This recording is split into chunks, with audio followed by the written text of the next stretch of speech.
Welcome back to my channel London dreams. कैसे हो आप सब?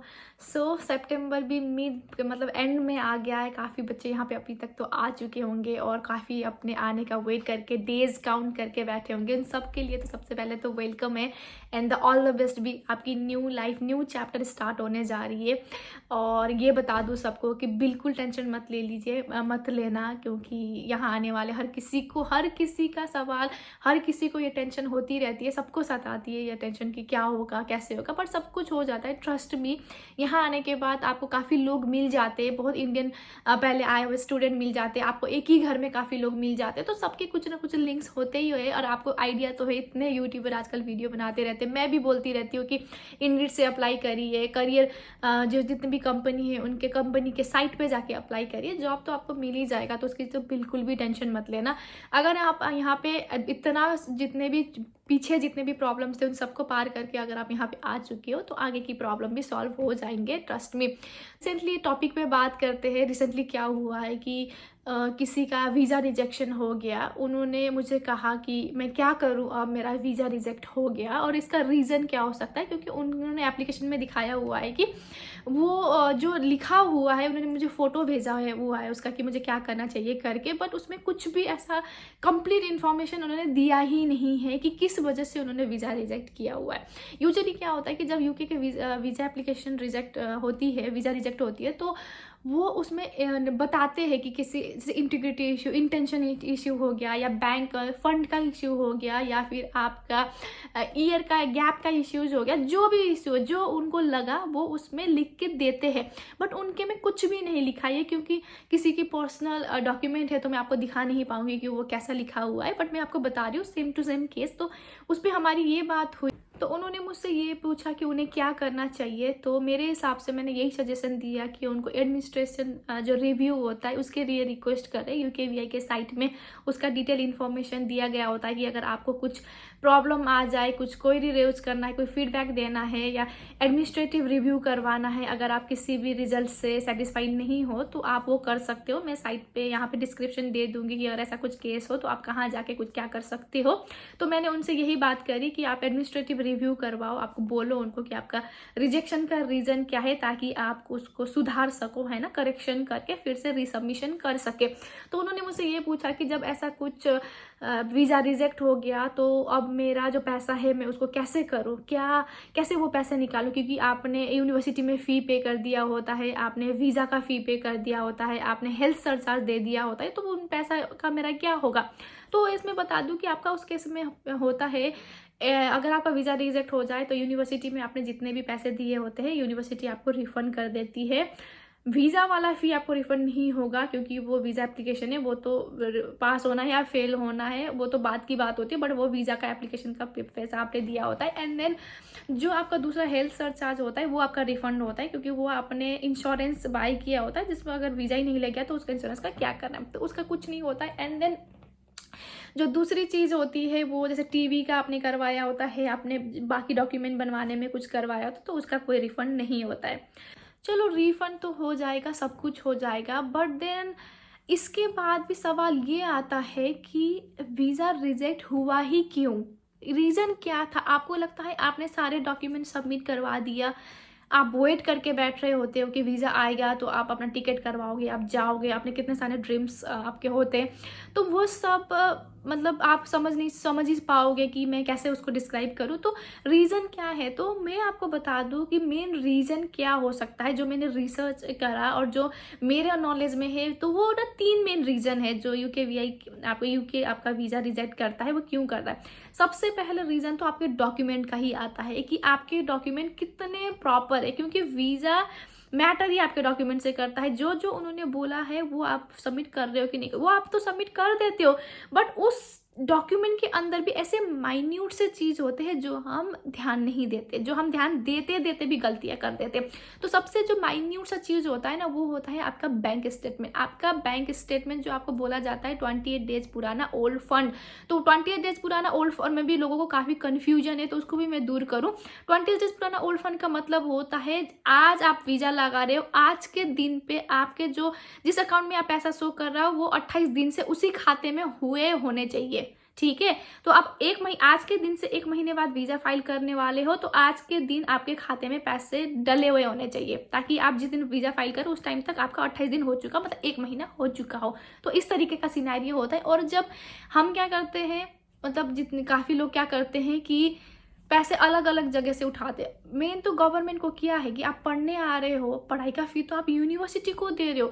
कल आप कंट्री के लिए लायबिलिटी ना बन जाओ, यहाँ आने के बाद प्रॉब्लम ना हो जाए, इसीलिए कि गवर्नमेंट क्या करती है कि आप अपना पैसा पहले से दिखा के आओ कि हाँ भाई 1 साल की पढ़ाई के लिए जितना मेरे पास लिविंग एक्सपेंसेस हो मेरे पास ऑलरेडी है, तो उतना पैसा दिखाना होता है। उतना पैसा तो किसी के अकाउंट में होती नहीं है, मतलब पर्सनल हमारे स्टूडेंट के अकाउंट में तो होता नहीं है, तो वो क्या करते हैं अपने पेरेंट्स के दिखा देते हैं। अगर पेरेंट्स के पास भी नहीं है तो किसी दूसरे के अकाउंट में दिखा दे कि मम्मी के नाम का इस बैंक में से आपने 2 लाख दिखा दिया, फादर के नाम में से 5 लाख दिखा दिया, अपने में से 2 लाख, दीदी के में से 2 लाख। तो ऐसे करके ज़्यादा जिस लोगों के अगर आपने स्टेटमेंट दिखा दिए तो आपका 90% चांसेस है कि आपका वीज़ा रिजेक्शन में जाए। ये इसीलिए कह रही हूँ क्योंकि जो काउंसलर होते हैं, एडमिनिस्ट्रेटिव ऑफिसर होते हैं, यूकेवीआई के जो भी होते होंगे ये डॉक्यूमेंट चेक करने वाले, वो 3-4 डॉक्यूमेंट्स वेरीफाई करवाने पे अपना टाइम ही वेस्ट नहीं करते। उनको वो एक डॉक्यूमेंट में देखेंगे अच्छा इसमें 5 लाख है, क्योंकि वो क्या करेंगे सबसे ज़्यादा वाला जो अमाउंट वाला होगा उसको चेक करेंगे। उनको लगेगा कि ये तो फंड्स मैच ही नहीं, वो ये नहीं देखेंगे कि उसके पीछे भी आपके 2-3 और स्टेटमेंट अटैच्ड है। तो मतलब एक एक्स्ट्रा वर्क आपने उनके लिए बना दी।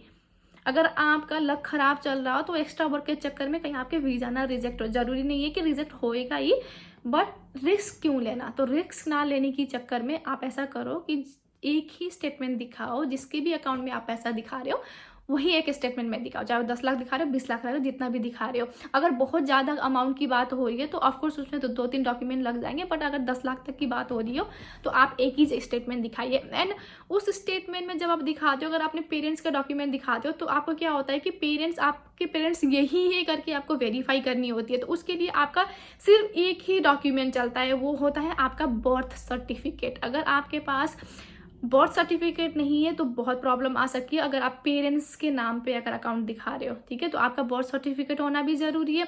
एंड बर्थ सर्टिफिकेट पे और आपके पेरेंट्स के डॉक्यूमेंट पे, आपके डॉक्यूमेंट पे हमेशा देखना कि कहीं नाम का गलती तो नहीं हो रहा है। कभी क्या होता है लोगों के स्पेलिंग गलत हो जाती है, कभी क्या होता है कि लोग अपने सरनेम ही नहीं लगाते। जैसे मेरा नाम अलीना है तो मैंने सिर्फ अलीना लिख दिया और मेरे फादर के नाम में मेरा पूरा सरनेम के साथ आ गया। तो अगर उस तरीके का डिफरेंट हो गया तो फिर आपको अपने फादर को भी प्रूफ करना पड़ेगा कि हाँ ये मेरे फादर करके कोई फिर एक्स्ट्रा डॉक्यूमेंट आ जाएगा। तो हमेशा प्रेफर करना कि आपका जो नाम आपके डॉक्यूमेंट्स है उन सब में आप लोगों का सब सिमिलर नेम हो, आपके फादर नेम, मदर नेम, वो चेंजेस कभी भी नहीं हुआ हो। और ये दूसरा पॉइंट भी है कि आपको आपके पासपोर्ट के साथ और आपके कैश लेटर में या आप यूनिवर्सिटी में जो भी डिटेल्स दे रहे हो वो हमेशा आपके पासपोर्ट के साथ मैच करना चाहिए। तो मैं आपको मेरे ही फ्रेंड का केस बता दूं जिसमें ऐसा हुआ कि उन्होंने यूनिवर्सिटी में अपने डॉक्यूमेंट सारे भेज दिए, जितने भी डॉक्यूमेंट भेजने होते हैं आपके कैश लेटर आने से पहले, ठीक है। उनका कैश लेटर भी आ गया। जब उनका कैश लेटर आ गया तो जाके उन्होंने नोटिस किया कि उनका पासपोर्ट तो एक्सपायर होने वाला है, उनको अपना पासपोर्ट रिन्यू करना है। तो उनके कैश लेटर आने के बाद उन्होंने अपना पासपोर्ट रिन्यू किया। और जब आपका पासपोर्ट रिन्यू होता है तो आपका जो पासपोर्ट नंबर होता है वो चेंज होके आता है। तो उनका वहाँ पे प्रॉब्लम आ गया कि आपका कैश लेटर में अलग से पासपोर्ट नंबर है और आपके जो अलग जो न्यू रिन्यू पासपोर्ट आया है उसमें अलग से नंबर है। तो उनको वो डबल वर्क करना पड़ा। कैश लेटर का एक आया हुआ 1 महीना हो चुका था और उनको फिर से कैश लेटर के लिए रिक्वेस्ट डालना पड़ा कि मेरा ये पासपोर्ट नंबर चेंज हो गया है, मैंने रिन्यू करा, ईमेल डाल के फिर से जो कैश लेटर आने में उनका 1 महीना लग गया। मतलब जो एक पीरियड होता है वो जो जितना जल्दी हम काम खत्म करने का सोचते हैं वो उतना लंबा होता गया।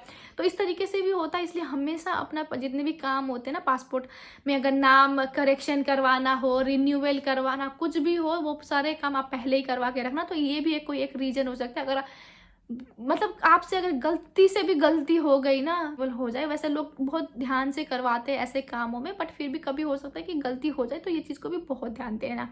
एंड जो तीसरी चीज़ होती है वो ये होती है कि आपका जो एसओपी होता है वो एसओपी बहुत ही इम्पॉर्टेंट डॉक्यूमेंट है आपके, मतलब आपका यूके के वीज़ा लगने में, आपके यूनिवर्सिटी से आपको अप्रूवल मिलने में। क्योंकि एसओपी मतलब स्टेटमेंट ऑफ पर्पस, तो यूके को आपको ये दिखाना होता है आप यहाँ क्यों आना चाहते हो। ऑब्वियसली आप पढ़ने आना चाहते हो इसीलिए आ रहे हो, उतना काफ़ी नहीं है। ये वैसे वाला है कि इंटरव्यू में सवाल पूछते हैं why do you want to join our company, तो वैसे वाला है कि why do you want to come to UK.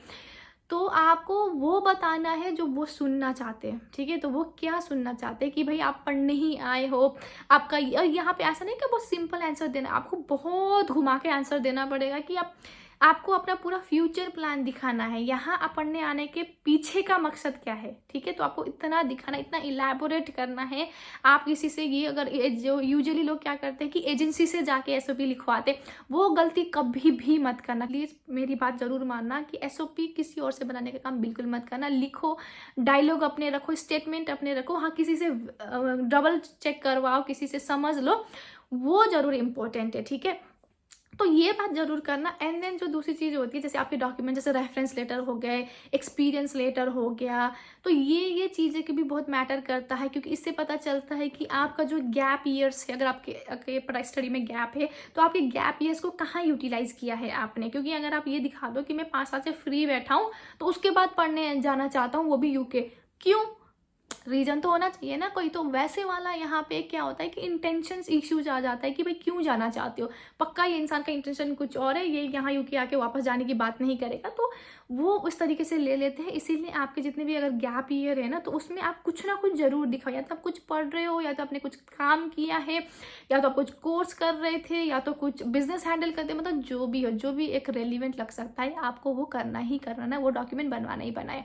तो ये मेन चीज़ें हैं जिससे आपकी चीज़ों में इम्पैक्ट कर सकती है, वीज़ा में इम्पैक्ट कर सकती है, आपके एप्लीकेशन में इम्पैक्ट कर सकती है। तो इन चीज़ों में बहुत ध्यान देना है। तो ये मैंने बताया आपको कि रीज़न क्या है और कहाँ कहाँ पे अगर आप थोड़ा सा भी चूक गए, तो आपका मतलब काम तमाम होने वाला चीज़ हो सकता है। तो इसी भी थ्रू सोच के थ्रू मैंने ये वीडियो बनाया कि शायद आपको मैं थोड़ा सा आपको सचेत कर दूं कि क्या कहाँ पे आपको ध्यान देना है। तो यही था इस वीडियो में। अगर आपको थोड़ा सा भी किसी चीज़ के रिलेटेड डाउट होता है, तो आप इसी वीडियो के कमेंट सेक्शन में मुझे बता देना, मैं ज़रूर रिप्लाई कर दूँगी। एंड प्लीज़ मेरे वीडियो को लाइक, शेयर एंड सब्सक्राइब ज़रूर करिएगा।